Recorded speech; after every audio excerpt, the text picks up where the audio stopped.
Would you believe there's advertisements that say that this is a 300 watt radio and that it transmits for 10 kilometers? How about if I told you it's a 200 watt radio and it transmits for 120 kilometers? Oh, that's just too hard to believe. Yeah, I knew.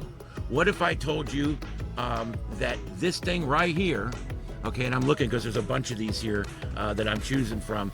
What if I told you it had a 5,800 milliamp battery in that little spot right there? It has a 5,800 milliamp battery, and it talks for 1,200 or 120 kilometers. 120 kilometers. Kilometers. How's that even possible? There's other ones here. 18 watts, big power. Do you really believe a radio this size is going to put out 18 watts? I mean, that would burn you, okay? And then there's even more crazy ones like 16 watts, an 880 milliamp battery in a spot that big.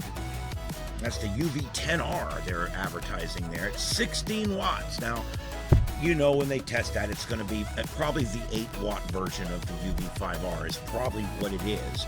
And they've just boosted up the number on there.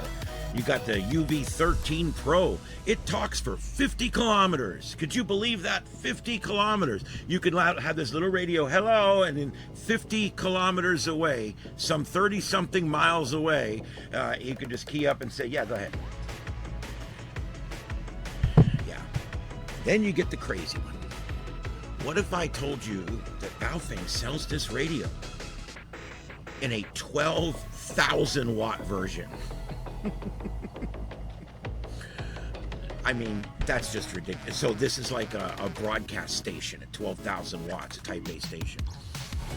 I gotta tell you, this is disheartening to see all these stupid numbers and them preying on people that don't understand what milliamps are or what wattage is.